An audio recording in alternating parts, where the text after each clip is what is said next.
my coffee. I got my guitar. We're gonna shoot a video. Gonna play some rock. That didn't work.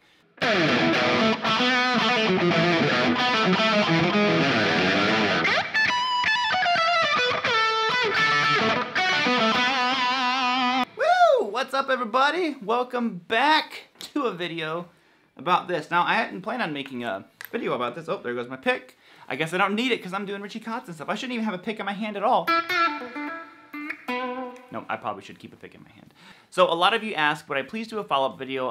You know, I did a video when I first got this guitar, and you guys asked me, would I please kind of follow up what I think? You know, I've had it now for a month or two or something like that. I can't remember. I think a month. And I was like, sure, you know, I don't mind doing that. And but I do want to state this is not affiliated with Fender or Richie Kotzen or anything like that. This is just a guitar I bought myself, and I love it. You know, to kind of sum it up, if you don't have to watch any more of the video than this part right here is, I love the guitar. I would not hesitate to say this is one of the best Telecasters that I've ever played in my life. It is considerably better than my USA American Standard Telecaster.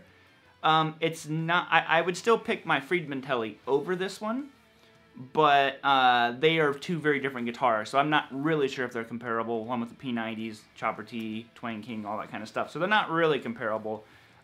Both have huge necks on them, although this neck is even bigger than the vintage T. So let me sit back a little bit here so you can see the full guitar. I need to pay attention to my monitors. So, like I said, I've had the guitar for a while now, and this has become one of my go-to guitars, to be honest. And I figured I would kind of review it, not so much demo it. If you want to see specs and all that stuff, I mean, check them out on the website. Part of the reason why I went with this one is you can see it has a little knot kind of in it back here. And I love the guitar. The neck is absolutely perfect. I have pretty big, you know, paws, so having a larger neck is something that helps my hands out a lot. Actually, the smaller necks are really hard for me to play because of the way my hand wraps around them. It actually hurts my hand to play those smaller neck guitars, or like an Ibanez thin neck or something like that. But this neck is so comfortable. I literally play it for hours at a time. When I try to imitate Richie Kotzen and I fail miserably.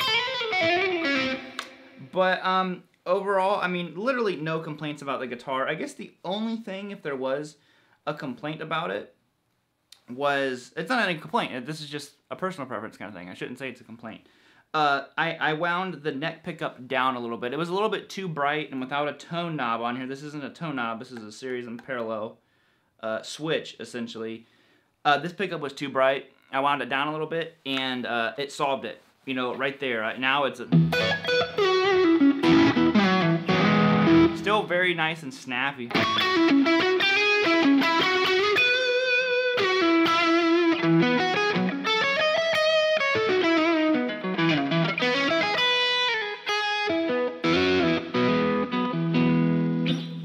It has a very good kind of single coil sound, and I typically don't like the neck pickup on, you know, on a Tele too much.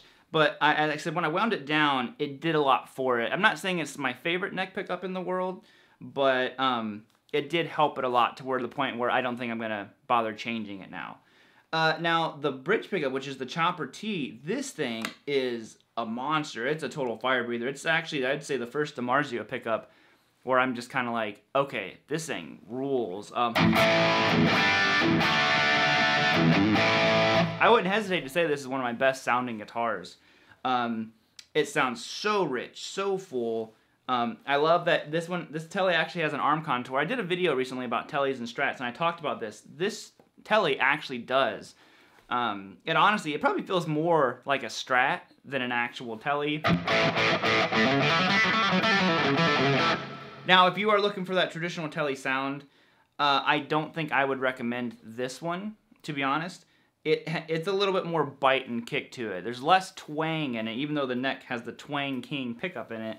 To me, it's more of like a rock Tele. You know, a traditional Tele has more of that pop and snap because of that single coil, but this thing, you know, has that real kind of like ferocious attack to it.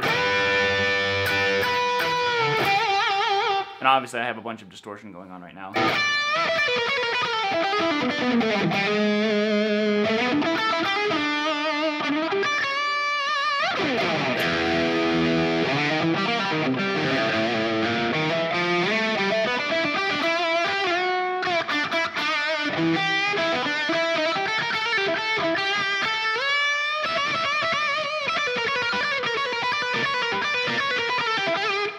Might be a new lick right there.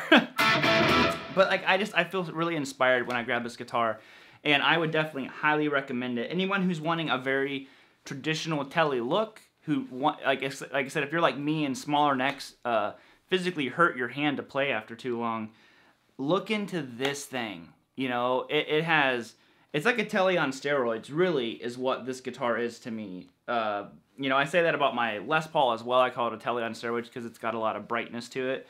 But this thing is truly the definition of a hot-rodded Tele. You kind of you have like a super Strat. Well, this to me would be a super Tele, basically. And I would not hesitate for a second to buy this guitar again.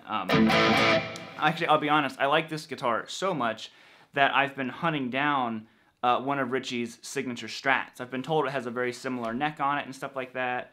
And if I can find one for the right price, they're pretty expensive. I don't know if maybe they don't make them anymore or something, because I can't find new ones. I can only find used ones, and the used ones are clocking in at like $1,700, $1,800. So that's a little bit more than what I want to pay. So we'll just kind of see if I can find one kind of priced right.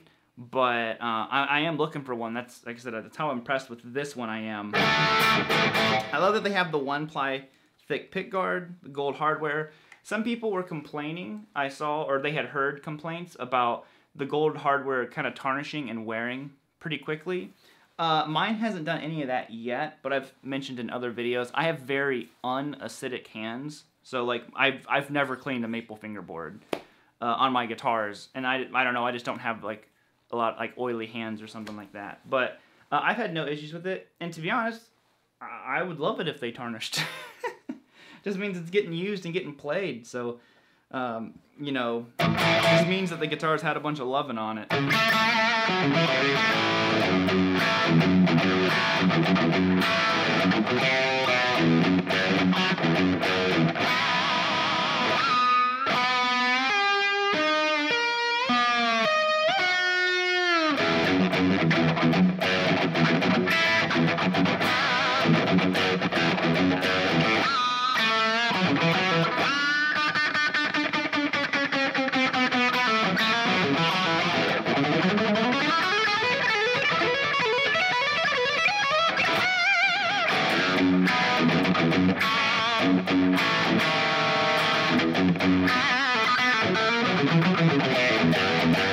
So I'm not sure how helpful this video is going to be. It's just I wanted to definitely come on here and let you guys know. I surprisingly, a lot of you guys messaged me saying like, oh, I was really thinking about one of those.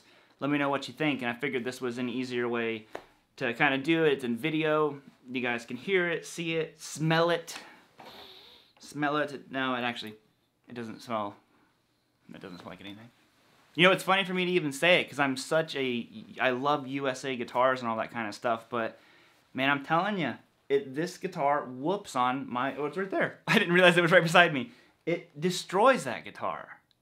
You know, it's crazy how, I don't know, I just feel this thing and I'm just like, dude, this is nice. And this has literally some of the best fretwork I've seen on a guitar.